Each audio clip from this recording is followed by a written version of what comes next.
കനത്ത ചൂടാണ്. ഇന്നലെയും കനത്ത ചൂടായിരുന്നു, ഇന്നും ചൂട് കൂടുമെന്ന് തന്നെയാണ് കാലാവസ്ഥാ മുന്നറിയിപ്പ്. സംസ്ഥാനത്തെ ഉയർന്ന ചൂടിൽ നിന്നും അതീവ ജാഗ്രത വേണമെന്ന് കാലാവസ്ഥാ കേന്ദ്രം അഭിപ്രായപ്പെട്ടിട്ടുണ്ട്.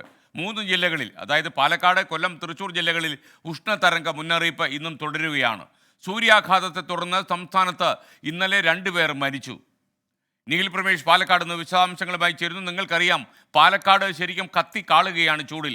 അപ്പോൾ നമുക്ക് വിദേശ നാടുകളിൽ പോലും കാണാത്തത്ര ചൂട് ഇപ്പോൾ പാലക്കാടിൻ്റെ ആകാശത്തും ഭൂമിയിലും ഉണ്ട് എന്നുള്ളതാണ് ഏറ്റവും പ്രധാനപ്പെട്ട കാര്യം. നിഖിൽ പ്രമേഷ് ചേരുന്നു. Good morning Nikhil Pramesh. കനത്ത ചൂടിൻ്റെ നടുവിൽ നിന്ന് ഇത്തിരി മാറി നിന്നുള്ളൂ, പറയൂ. Good morning എസ്കേൻ.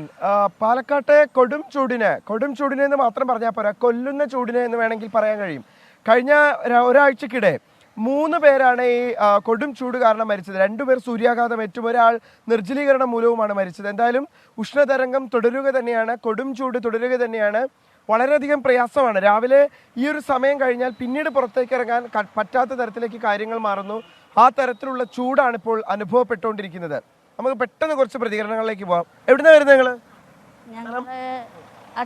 ചൂട് എങ്ങനെയുണ്ട്? കുഴപ്പമില്ല, നല്ല ചൂട്. എന്താ സ്ഥിതി ചേട്ടാ? ചൂട് നല്ല ചൂട് തന്നെയാണ്. എസ്കെ, ഈ ഓട്ടോക്കാരൊക്കെ പറയുന്നത് അവർക്കൊരു 10 മണിയൊക്കെ കഴിയുന്നതോടുകൂടി ജോലി ചെയ്യാൻ പറ്റാത്തൊരു സാഹചര്യം ഉണ്ടാവുകയാന്ന്. നിങ്ങളാണല്ലോ പുറത്ത് പണിയെടുക്കുന്ന ആൾക്കാർ, എന്താ സ്ഥിതി? ഫുള്ള് ചൂടുണ്ട്. വേറെന്ത് സ്ഥിതി? ഞങ്ങൾ പാലക്കാട്ടുകാരൻ തന്നെയാണോ? മുൻകാലങ്ങളെ അപേക്ഷിച്ച് എന്താണ് ഇത്തവണത്തെ ഒരു ചൂട് കൊല്ലം കൂടി വരുന്നുണ്ട്, അത്ര തന്നെ ഉള്ളൂ, വേറൊന്നുമില്ല. മരങ്ങളൊക്കെ മുറിക്കണ കാരണം കൊണ്ടും പുതിയ ബിൽഡിങ്ങുകളൊക്കെ പൊന്തല്ലേ, തണ്ണീർത്തടങ്ങളൊക്കെ വറ്റിപ്പോണ്. മനുഷ്യൻ തന്നെ എല്ലാത്തിനും കാരണം. വളരെ പ്രധാനപ്പെട്ട ഒരു കാര്യമാണ് അദ്ദേഹം നമ്മളോട് പങ്കുവച്ചത്.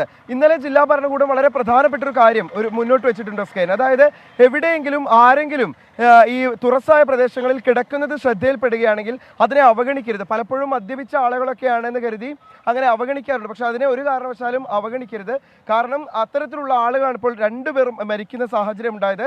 ഈ മദ്യപിക്കുന്നത് മൂലം നിർജ്ജലീകരണം കൂടാനുള്ള സാധ്യതയുണ്ട് എന്നുള്ള മുന്നറിയിപ്പ് കൂടി ആരോഗ്യ വിഭാഗം മുന്നോട്ട് വയ്ക്കുന്നു. നമുക്ക് 1-2 പേരുടെ പ്രതികരണങ്ങളിലേക്ക് കൂടി പോവാം. ചേട്ടാ, ചൂട് എങ്ങനെയുണ്ട്? ഭയങ്കരം തന്നെ. ഈ കൊല്ലം ഇതുപോലെ ചൂട് പാലക്കാട് വന്നിട്ടേ ഇല്ല. രാവിലെ കണ്ടില്ലേ പുഴുങ്ങണോ? ഈ സമയം മുതലേ അങ്ങോട്ട് തുടങ്ങുകയാണ് ചൂട്. 7 മണി. എന്താ സ്ഥിതി ചേട്ടാ? ചൂട് ഭയങ്കര ചൂടാണ്. താങ്കൾ എന്ത് ജോലി? നമുക്കിവിടെ മിക്സർ കമ്പനിയാണ്. ഭയങ്കര ചൂട് തീർക്കണം. 100 ഡിഗ്രിക്ക് മേലെ ചൂടുണ്ട് ഇവിടെ. എസ്കെൻ ബസ് ഇറങ്ങിയ ആളുകൾ ഇങ്ങോട്ട് ഇറങ്ങി വരുമ്പോൾ തന്നെ നമുക്ക് കാണാൻ കഴിയും. ഇവിടെ നല്ല നിഖിൽ പ്രമേഷ് പാലക്കാട് നിന്ന്. നിഖിൽ പ്രമേഷാണ് വിവരങ്ങൾ റിപ്പോർട്ട് ചെയ്ത്.